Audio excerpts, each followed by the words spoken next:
Miqdam İbn Mə'ad Kərib, Allah ondan razı olsun, rəvayət edir ki, Peyğəmbər ona və ailəsinə Allahın salavatı və salamı olsun belə buyurmuşdur. Özün nə yesən, sənin üçün sədəqə sayılar. Övladına nə yedirtsən, sənin üçün sədəqə sayılar. Zövcənə nə yedirtsən, sənin üçün sədəqə sayılar. Xidmətçinə nə yedirtsən, o da sənin üçün sədəqə sayılar. Buxari, Ədəbül Mufrad, 82-ci hədis.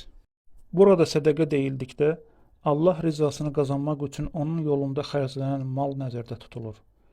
Belə ki, başqa bir rəvayətdə Peyğəmbər sallallahu aleyhi və səlləm buyurur: Bir müsəlman əvəzini Allahdan umaraq malından ailəsinə bir şey xərcləsə, bu onun üçün sədəqə sayılar.